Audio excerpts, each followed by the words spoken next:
Hello दोस्तों, कैसे हैं आप सब। आई होप आप सभी लोग अच्छे होंगे, बहुत अच्छे से अपनी सीजी टेट की तैयारी कर रहे होंगे।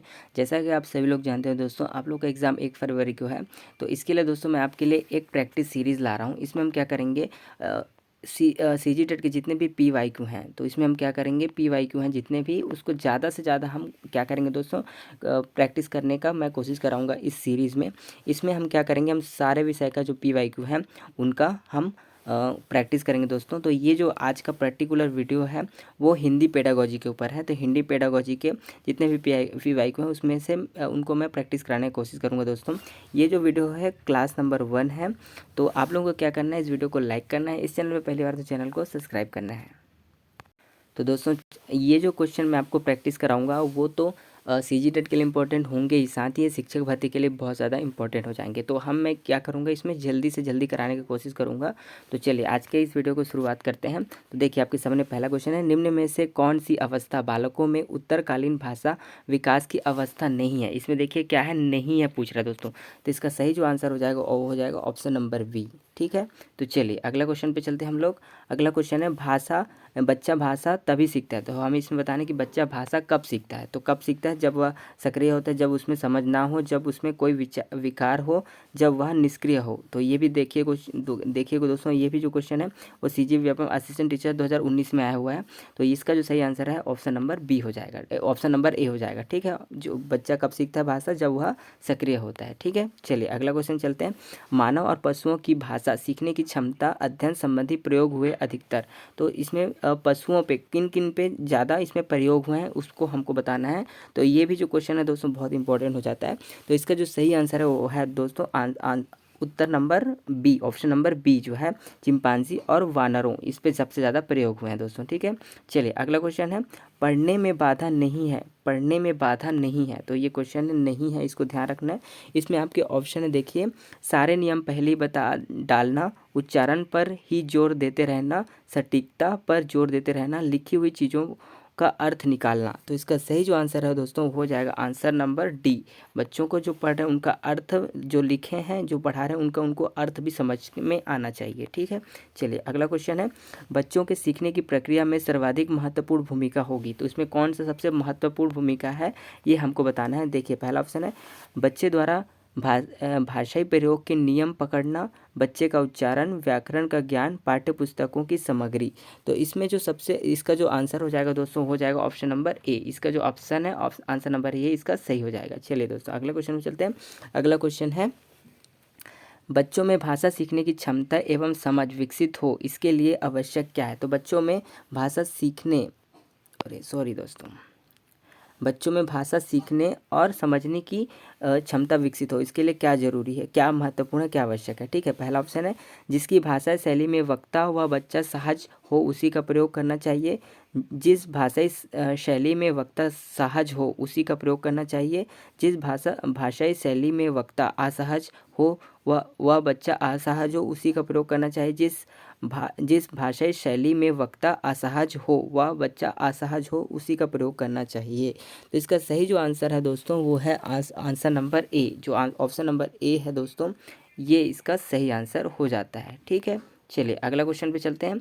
अगला क्वेश्चन है दोस्तों, देखिए लेखन एक संरचनात्मक प्रक्रिया है ना कि यांत्रिक प्रक्रिया। इस कथन की पुष्टि नीचे दिए हुए किस तथ्य से होती है। तो पहला है, लेखन एक प्रकार से अर्थ निर्माण की प्रक्रिया है। दूसरा, लेखन विचारों की व्यक्त करने की प्रक्रिया है। तीसरा, लेखन सीखने की प्रक्रिया जीवन पर्यंत चलती रहती है। उपरोक्त सभी तथ्य। तो इसका जो सही आंसर है दोस्तों वो है ऑप्शन नंबर डी। तो इसका जो ये जो है ए बी सी और डी ये सभी मतलब ये तीनों जो है ये तीनों सही हैं। तो इसके लिए क्या हो जाएगा, ऑप्शन नंबर डी इसका सही आंसर हो जाएगा। तो चलिए अगला क्वेश्चन पे चलते हैं। अगला क्वेश्चन है दोस्तों, बच्चा भाषा उत्पादन के लिए कौन सी प्रक्रिया का क्या करता है, पूर्ण करता है। ध्वनि का उत्पादन, ध्वनात्मक तैयारी, शेष वय की रचना, उपरोक्त सभी। तो इसका भी जो आंसर है दोस्तों इसका भी आंसर हो जाएगा ऑप्शन नंबर डी। इसमें भी ऑप्शन उपरोक्त सभी इसका सही आंसर हो जाएगा। तो चलिए अगले क्वेश्चन पे चलते हैं। ये दोस्तों अगला क्वेश्चन है, हिंदी भाषा का मानकीकरण करने वाली संस्था को किस नाम से जाना जाता है। हिंदी भाषा अध्ययन शाला, केंद्र हिंदी निदेशालय, हिंदी भाषा प्रवर्तक संस्थान, केंद्र हिंदी विकास संस्थान। तो ये भी दोस्तों देखिए, ये भी क्वेश्चन इंपॉर्टेंट है क्योंकि सारे जो क्वेश्चन है वो किसी न किसी एग्जाम में आए हुए हैं। तो इसका जो सही आंसर है वो है दोस्तों ऑप्शन नंबर बी। क्या है? केंद्र हिंदी न्यायालय। केंद्र हिंदी न्यायालय ऑप्शन नंबर बी जो है इसका सही आंसर हो जाएगा। न्यायालय बोल दिया, केंद्र हिंदी निदेशालय। ठीक है, इसका ये सही आंसर हो जाएगा दोस्तों। चलिए अगला क्वेश्चन पे चलते हैं। बच्चे भाषा सीख लेते हैं। बच्चे कब भाषा सीख लेते हैं इसके बारे में हमको बताना है। तो इसका जो सही आंसर हो जाएगा दोस्तों वो हो जाएगा ऑप्शन नंबर बी। ठीक है, तो इसमें मैं क्या कर रहा हूँ दोस्तों, ज़्यादा से ज़्यादा जल्दी से जल्दी प्रैक्टिस कराने का कोशिश कर रहा हूँ। तो आप इस वीडियो को दोबारा देख सकते हो, ठीक है, या रोक रोक के देख सकते हो। चलिए अगला क्वेश्चन देखते हैं। अगला क्वेश्चन है, प्राथमिक स्तर पर पढ़ाना सिखाने में भाषा शिक्षक के लिए आवश्यक है। इसमें पहला है, पढ़ाने के दौरान सही उच्चारण के लिए बच्चों को ना टोका जाए, द्वारा अनुमानित पठन को प्रोत्साहित किया जाना चाहिए, में कमज़ोर विद्यार्थियों को उनके द्वारा चिन्हांकित ना किया जाए, विद्यार्थियों को सुलेख के लिए दबाव दिया जाए। तो इसका जो सही आंसर हो जाएगा दोस्तों ये क्या हो जाएगा, ऑप्शन नंबर बी। इसमें क्या है, इसका ऑप्शन नंबर बी इसका सही आंसर हो जाएगा। चलिए अगले क्वेश्चन पे चलते हैं। अगला क्वेश्चन है, अपने जन्म के बाद परिवार में जिस भाषा को सीखता है उसे क्या कहते हैं? उसको क्या कहते हैं? बोली कहते हैं। रुको, फिर से क्वेश्चन पढ़ लेते हैं दोस्तों। आप अपने जन्म के बाद परिवार में जिस भाषा को सीखता है उसे क्या कहते हैं? उसे क्या कहते हैं? उसे बोली कहते हैं कि उसको मातृभाषा कहते हैं, उसको प्रादेशिक भाषा कहते हैं, उसको राजभाषा कहते हैं, उसको क्या कहते हैं दोस्तों? तो उसको क्या कहते हैं? उसको क्या बोलते हैं? मातृभाषा बोलते हैं। जैसे हमारी मातृभाषा, मेरी मातृभाषा तो छत्तीसगढ़ी है, वैसे आपकी क्या मातृभाषा है दोस्तों, मुझे बताइएगा, ठीक है। तो चलिए अगले क्वेश्चन पे चलते हैं। अगला क्वेश्चन है, अपवाद छोड़कर सभी बच्चों के लिए मस्तिष्क को भाषा अधिकरण डिवाइस LAD कहना उचित होगा। तो इसका सही आंसर क्या होगा दोस्तों? तो इसका सही आंसर हो जाएगा ऑप्शन नंबर ए, सही है दोस्तों ये, ठीक है। तो चलिए अगले क्वेश्चन पे चलते हैं। अगला क्वेश्चन है, सुनने की निहित क्षमताओं में कौन सी प्रक्रिया शामिल रहती है? सुनने की निहित क्षमताओं में कौन सी क्रिया शामिल रहती है? तो इसका जो सही आंसर हो जाएगा दोस्तों वो हो जाएगा ऑप्शन नंबर डी। इसमें जो ऑप्शन नंबर डी है उपरोक्त तो सभी ये इसका सही आंसर हो जाएगा, ठीक है। तो चलिए अगले क्वेश्चन पे चलते हैं। अगला क्वेश्चन है, देखिए, पहली बार स्कूल जाने वाले बच्चे कोरिलेट होते हैं, जिस पर सूचनाओं और ज्ञान भरना स्कूल का दायित्व है। इस कथन की पुष्टि के लिए तथ्य है। यह प्रचलित मान्यता है जो लगभग सत्य है। बच्चे अपने आसपास से बहुत से अनुभव और ज्ञान लेकर आते हैं। यह कथन सभी बच्चों के लिए लागू नहीं होता। शैक्षिक जगत में भी सर्वमान्य परिभाषा इस संबंध में नहीं। तो इसका सही जो आंसर हो जाएगा दोस्तों, इसका जो सही आंसर हो जाएगा क्या है, ये ऑप्शन नंबर ए है। इसका सही आंसर क्या हो जाएगा, ऑप्शन नंबर ए, ठीक है। ये इसका क्या हो जाएगा, ऑप्शन नंबर ए। यह प्रचलित मान्यता है जो लगभग सत्य है, ठीक है। लेकिन दोस्तों मेरे को ये आंसर इसमें तो सही बताया है, लेकिन इसका आंसर मेरे को दूसरा ज़्यादा अच्छा लग रहा है, ठीक है। इसमें दोनों ही सही लग रहे हैं क्योंकि बच्चे पूरे कोरिलेट नहीं होते। जब वो स्कूल आते हैं तो कुछ ना कुछ सीख के ही आते हैं। वो बोलना सीख लेते हैं, बाकी लिखना पढ़ना नहीं सीख रहे थे, लेकिन बोलना वो सीख जाते हैं, सीख कर आते हैं, ठीक है। तो इसका आंसर तो ए है, लेकिन मेरे को दूसरा भी सही लग रहा है, ठीक है। चलिए अगले क्वेश्चन पे चलते हैं।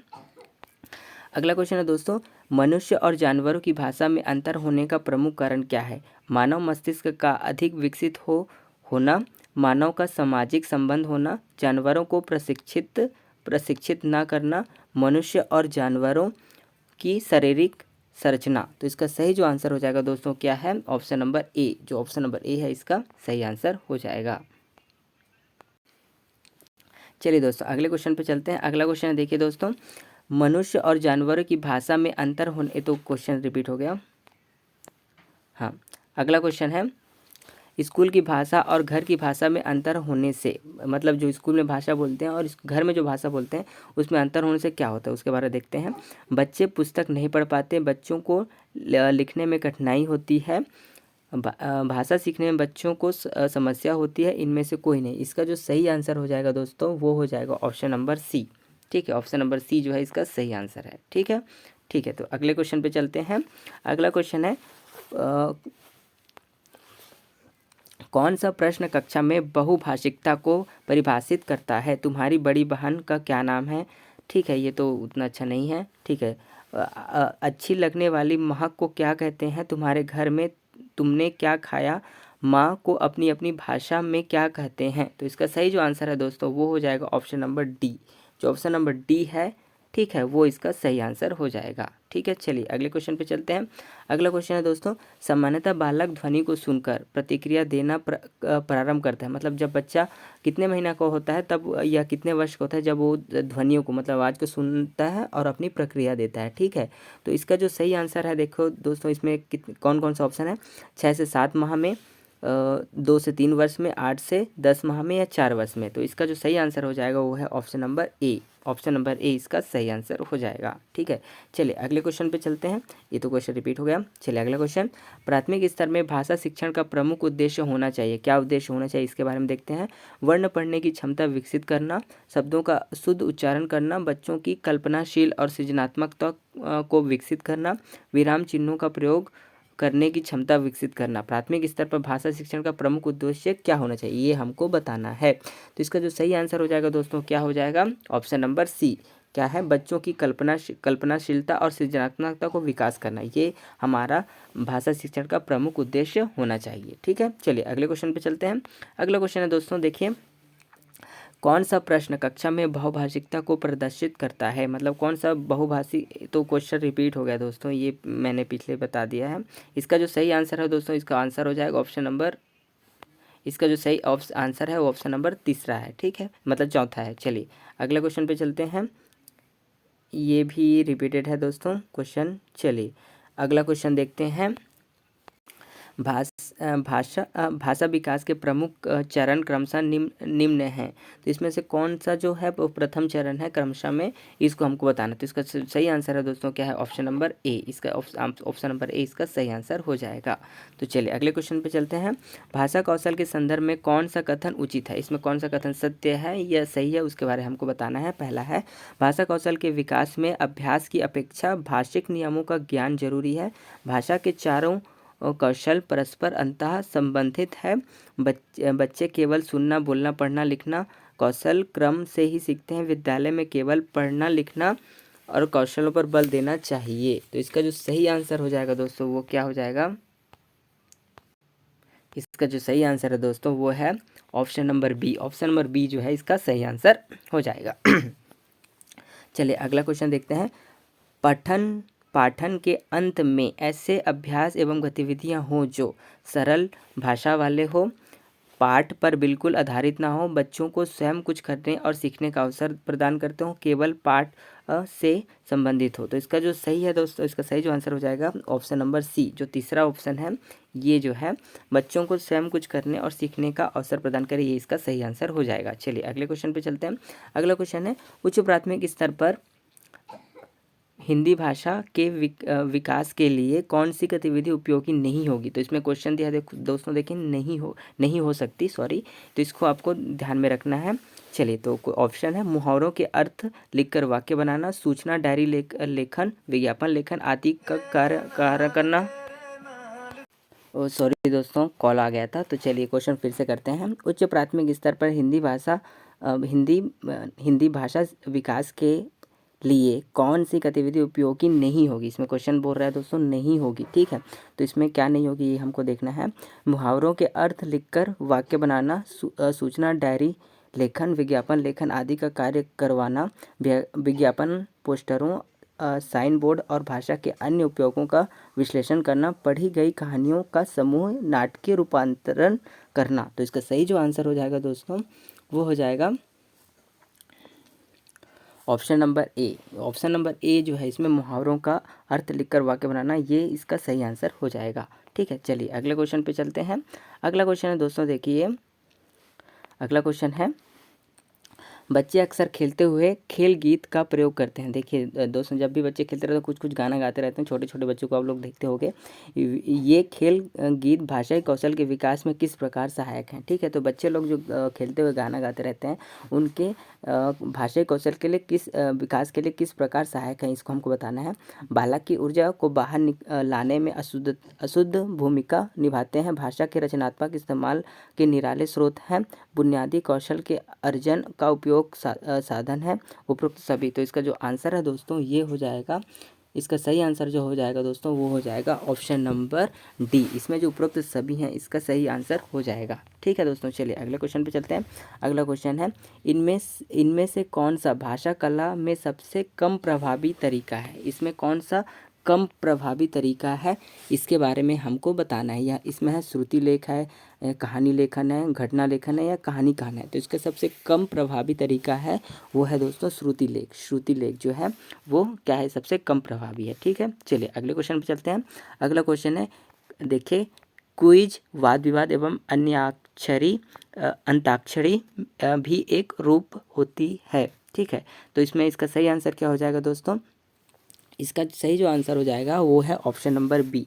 मैं कोशिश कर रहा हूँ दोस्तों ज़्यादा से ज़्यादा जल्दी से जल्दी प्रैक्टिस कराने का। ठीक है, चलिए आप इस वीडियो को दोबारा देख लेना अच्छे से। ठीक है, चलिए अगला क्वेश्चन है, प्रस्तावना कौशल का संबंध छात्रों से होता है। प्रस्तावना कौशल का संबंध छात्रों से होता है। पहला है मौन वचन से, पाठोपरंत से, निष्कर्ष से, पूर्व ज्ञान से, इनमें से कोई नहीं। तो इसका जो सही आंसर हो जाएगा दोस्तों वो हो जाएगा option number C. Option number जो सी है पूर्व ज्ञान से, ये इसका सही आंसर हो जाएगा। चलिए अगले क्वेश्चन पे चलते हैं। शिक्षण का मूलभूत सिद्धांत है। शिक्षण का मूलभूत सिद्धांत क्या है, अन्वेषण का सिद्धांत, क्रियाशीलता का सिद्धांत, आगमन का सिद्धांत, उपरोक्त सभी। तो इसका जो सही आंसर है दोस्तों वो है ऑप्शन नंबर बी, क्रियाशील का सिद्धांत। इसका जो सही आंसर है दोस्तों क्या है, क्रियाशील का सिद्धांत इसका सही आंसर हो जाएगा। ठीक है, चलिए अगले क्वेश्चन पे चलते हैं। अगला क्वेश्चन है,